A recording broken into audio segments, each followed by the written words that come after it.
Hi, I'm going to talk about two images that we created in one photo shoot that discusses one concept, which is very dear to my heart, and is climate change and environment and the way we treat ourselves and the way we treat the environment. We used three props, and these three props support the concept in different ways and are also very easily attainable. So it's also very important if you want to keep your shoots economical, you don't necessarily need to spend a lot of money. The first prop is this plastic plant from a thrift store that really stuck out to me because the color is so strong and like when you shine a light on it, it gets really saturated. The second is just medical oxygen mask available in like eBay. I got it from Amazon. It comes with tubes. You can get extra tubing if you want to do something with that. And the third one, any gardening store, you can get moss. So from what we did is we could tell that it's enough, maybe like 2 bags like this to cover an entire person if you're doing a thin layer, maybe 3 just in case. The next decision was how to choose the background. I created this image before, which really makes reds pop up. It's a yellow paper. That's just a decision I made because I already used it before and I knew that I'm using a red prop, so I wanted a very strong contrast between the prop and the paper because it's very detailed. You have a lot of fine detail here, and to cut it out individually, because I know I'm going to move it around after that in Photoshop, I have to have a very high level of contrast between the background and the prop. So that was a very important decision to use the yellow paper. Next was the lighting setup, which is usually the same setup that I use because I really like it. Overhead lighting with a beauty dish modifier and a grid because I shoot in a small room and there are white walls, so it reflects everything back. That's the reason I'm using a grid, because grid would take away the intensity of the light. It kind of like takes the way the light spreads and it just like squeezes it together, but it also takes down the intensity. But it does increase the contrast. So whenever you shine it on the subject, the contrast will be higher. You just need to account for that when you do something in post. The second light was a fill light. It's just a bare strobe aimed at the wall behind me. So if I'm shooting the model, the wall is aimed in the wall behind me and it like fills up the room. Because without it, the contrast was really, really high and the shadows were completely black. And I don't like to use black shadows. I like to open them up and see the detail. The next thing you need to think about is your team. If you're shooting self-portraits, obviously it's pretty self-explanatory, but if you use models, pick them the way they fit your work. So I actually had 2 people working on this in addition to the model. I wanted to use a prosthetic artist who's very talented, and I knew that putting and gluing the moss on the model would take a very long time, and I also probably won't get the shapes that I want. So with the help of Joe, I could actually achieve that effect. So I'm going to go into Photoshop and deconstruct the layers and show you what we did. So the final image is right here. I'm going to take all these layers off and show you how we started. The next step was taking the background, mostly with the clone stamp tool, and just expanding it.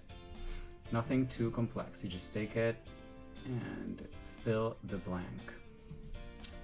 I did a little bit of retouching, just on the face. I mostly did it with the clone stamp tool. Next step was putting the plant in a different orientation, and then putting more plants in this way, kind of like the thought was to make something that like splashes, kind of like that they're getting hurt, like something is like hitting them or like piercing through the body, and like it's red, so it's kind of like blood, and this is kind of what I was going for. If I open up this layer, you can see that it's a lot of individual elements. So each one of them is a photo. If I take one, I move it around.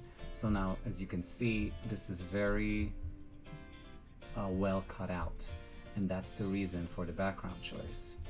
I have this photo here. This is how we photographed them, and as you can see, the red and the yellow, so it looks a little bit green because it's in shadow. The background is in shadow and the highlights are hitting the plant.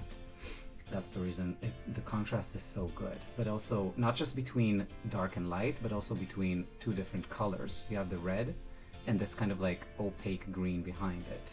And again, I only know it from experience, so you can't always tell what the program, what Photoshop will be able to actually cut out very well. You have to experiment and see what hues actually contrast very well together.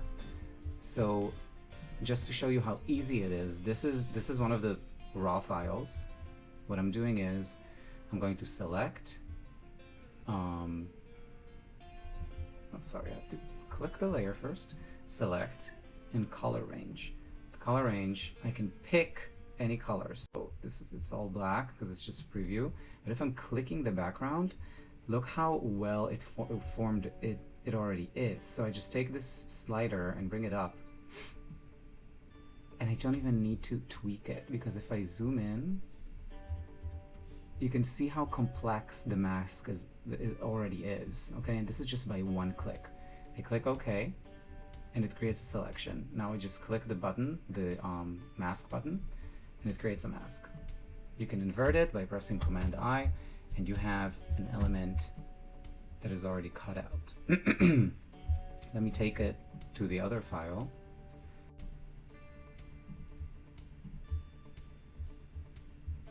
And you can see how it fits the background so well. You see?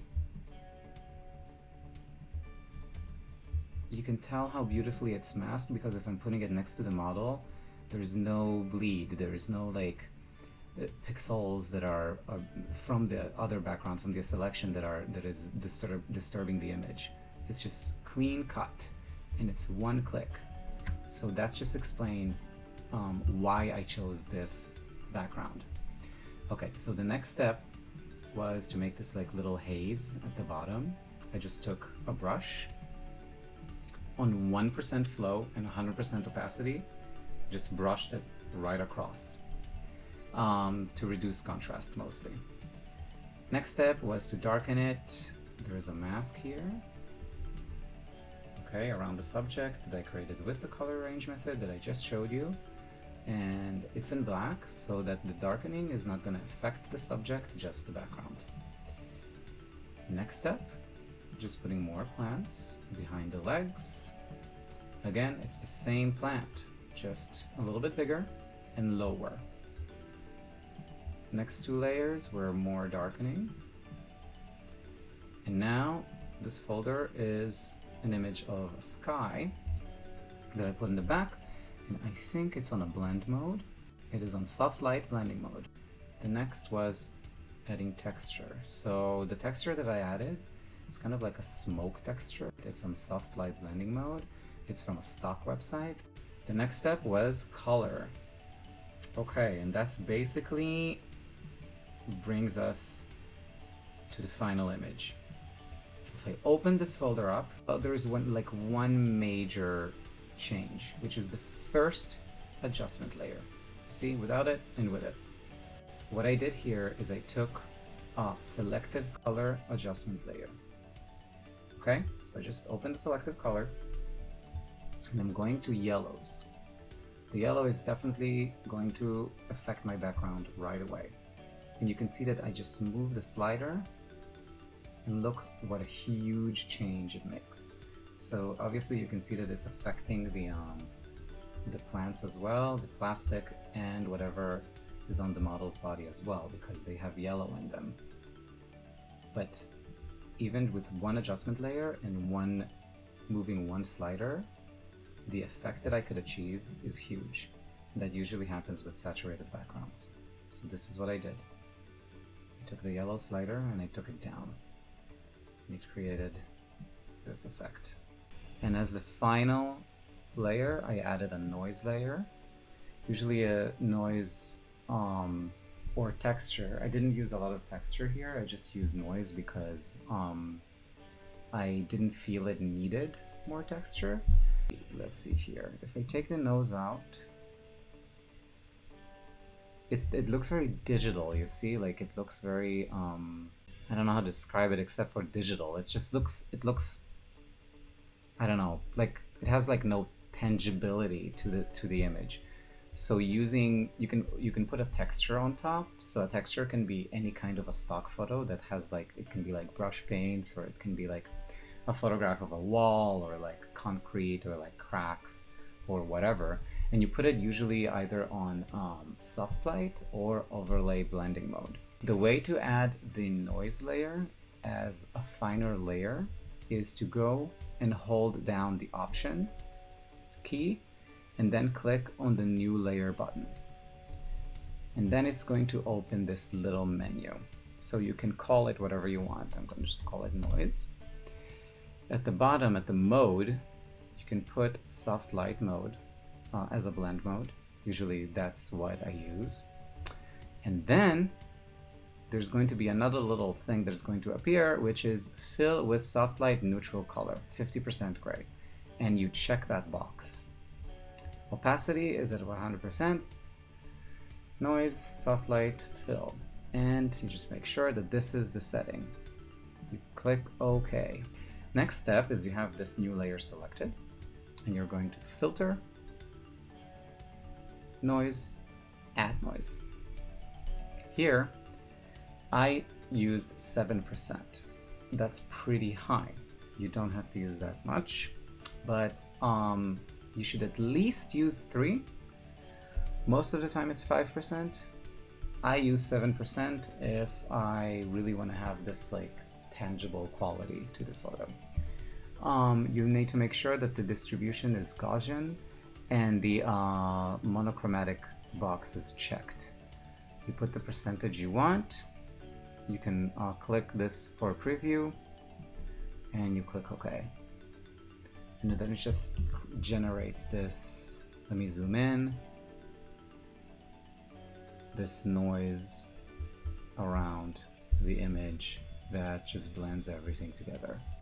So the next image is this one. Here, the aspect of compositing was a lot more significant, just because I had to use more photos of the model in different positions. I had to clone stamp the head off and put this like moss type of thing, which we used as from the body moss. It's the same type. We just took Joe just took a plastic cup and covered it with the moss on top. So like the cup itself is white and the moss was like dripping down, and then we just held it like that and took photos of it. So I could like take in Photoshop the top moss part and put it where the head used to be. And then we used for the ground, it's a stock image of this like cracked earth, and whatever the model is sitting on, it's like it's an apple box, but I just use another stock image of logs to kind of like support the theme of the deforestation and like the cut down tree and the tree stumps, which are also like the heads. So let's open the layers and see what I did. I organized it in folders. I'm just going to unclick the first 2 and then open the bottom one and take the layers off. I'm going to show you how we started. So okay, so here, because we used the yellow background, I sampled the color and I just filled the entire background. The reason that I did that is because I have so many subjects and I cannot use the subjects, like one subject's background, because I have to move all of them and I need to put them stacked in front of each other. So actually each subject needs to be cut out perfectly. On top of it, I have another stock photo, which is actually the same smoke stock photo from the previous image. And then I have this stock of the ground. And then I started adding the subjects.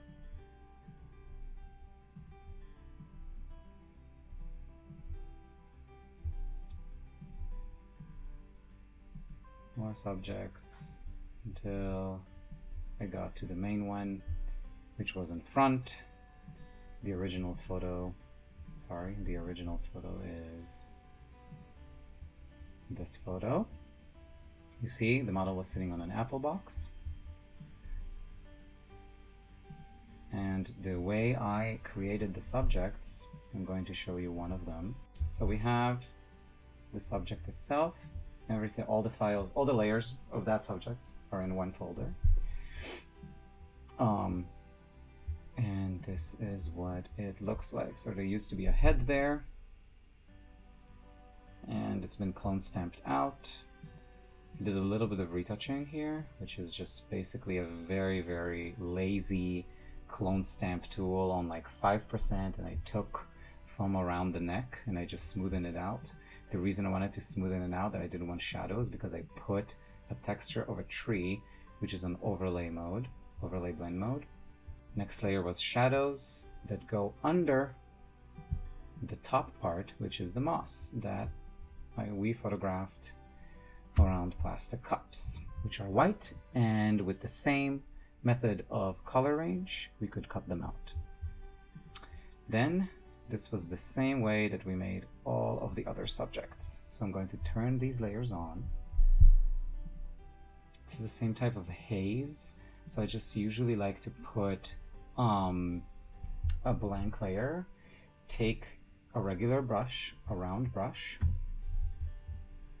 just like that, put it on 1% flow and 100% opacity, sample the color, and just paint. So when I paint on 1%, as I keep going, I don't know if you can see what it's doing to the image, I just keep going without lifting my finger. It starts to open up the contrast, and it makes it kind of like, it makes the characters look like they're going back into the background. You see, I just keep moving my hand. You can keep doing it as long as you need to. And I just did it a little bit to kind of like make them look like they're further away. You see, like if you want to concentrate on one area, you can move to another. That's the method basically. Command Z to undo. I just darkened it and put more subjects, more adjustment layer to darken. The main subject already masked out, and those plants that you already saw how we photographed them, and I just put them on top and masked them out with a brush. The next step was to create the background, which is basically a stock photo of a forest, which is here. If you put it on normal blend mode, you can see the stock photo. That's what it is. Let's put it on soft light, and it's in the background. The next steps after putting the background in was to kind of like open up the image and put on texture on top, which was very important to me to make it feel more like tangible. So that was the final folder. So you see what it looks like? It kind of looks like digital artifacts. It looks very weird. But I kind of like that. I really like this tangible quality of the moss. And the way I achieved that effect. So this is the stock photo, which is just an aerial shot of grass, and there's some deer here and everything. Okay, so what I did first, I explored blend modes. So I just clicked on the blend mode tab, and I started going down. As you can see, it really changes. It gives all these like weird effects that I kind of liked. And when I got to color dodge, I saw something here. So this looks pretty interesting. So I clicked on it, but then I said, okay, this is too much. How do I make this effect subtle? And how do I turn this effect more to like a texture type of effect and not this kind of like weird whatever it is? So a good way to do that is to refine the blend mode itself. And the way you refine, another way to refine it is if you double click the layer on the right side, then it opens up the layer style. So in layer style, in the first page, where is the blending options, you see these two sliders. If you start moving the shadows towards the highlights, you can see that it's starting to disappear, right? If you put it back in, and I take the upper one, and I move it down, it starts to disappear as well. Come on. Okay, there we go. And then it starts to create this effect that I really liked. So what I did, I got to a place where it kind of like, it looked interesting. And then what you can do to even further refine it is to hold down the Option key and click the slider. It will split it in two.